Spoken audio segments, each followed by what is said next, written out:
বিচ্ছেদের পথে হেঁটেছেন অস্কারজয়ী সঙ্গীত পরিচালক এ.আর রহমান এবং সায়রা বানু। দীর্ঘ ২৯ বছরের দাম্পত্য জীবনের ছেদ পড়েছে তাদের। বিচ্ছেদের খবর আসার পর থেকেই নেটিজেনদের মধ্যে নানান চর্চা শুরু হয়েছে।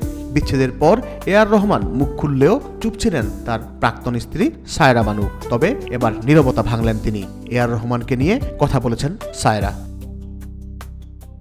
বিচ্ছেদের পরেও সায়রা বানুর চোখে তার সাবেক স্বামী বিশ্বের সেরা পুরুষ। সম্প্রতি তাদের বিচ্ছেদকে ঘিরে নানা গুজব ও মিথ্যা প্রচারণার জবাবে এই মন্তব্য করেছেন তিনি। পাশাপাশি সকলকে অনুরোধ জানিয়েছেন তাদেরকে নিয়ে যেন কোনো নেতিবাচক তথ্য ছড়ানো না হয়। ভারতীয় গণমাধ্যম টাইমস অফ ইন্ডিয়া থেকে জানা যায়, রোববার একটি অডিও বার্তায় সায়রা বানু বলেন, আমি বর্তমানে মুম্বাইয়ে আছি। গত কয়েক মাস ধরে শারীরিকভাবে অসুস্থ ছিলাম, তাই আমাকে বিরতি নিতে হয়েছে সবকিছু থেকে। কিন্তু দেখা যাচ্ছে আমাদের নিয়ে অনেক মুখরোচক গুজব প্রতিনিয়ত ছড়াচ্ছে। আমি সবাইকে, বিশেষ করে ইউটিউব এবং তামিল মিডিয়াকে অনুরোধ করছি, এ.আর রহমানকে নিয়ে খারাপ কিছু বলবেন না। তিনি একজন সাধারণ মানুষ, বিশ্বের সেরা পুরুষ।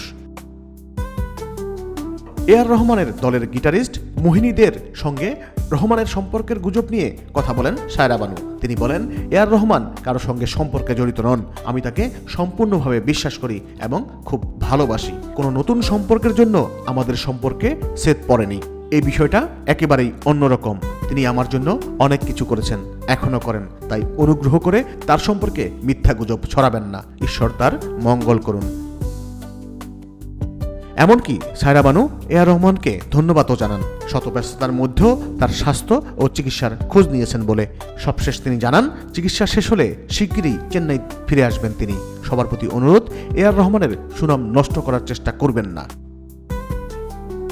এদিকে সম্প্রতি এ.আর রহমানের এক্স হ্যান্ডেলে তার আইনজীবীদের তরফ থেকে কয়েক পাতার একটি নোটিশ পোস্ট করা হয়েছে। সেখানেই রীতিমতো হুঁশিয়ারি দেওয়া হয় সুরকার ও তার স্ত্রী সায়রা বানুর বিবাহ বিচ্ছেদ নিয়ে। যেখানে বলা হয়েছে, বিচ্ছেদ নিয়ে যে বা যারা আপত্তিকর পোস্ট করেছেন অথবা ভিডিও দিচ্ছেন, তারা অবিলম্বে ২৪ ঘন্টার মধ্যে সেসব তথ্য সামাজিক যোগাযোগ মাধ্যম থেকে সরিয়ে ফেলুন। সেটা না হলে ভারতীয় ন্যায় সংহিতা অনুযায়ী মানহানির মামলার মুখে পড়বেন সবাই।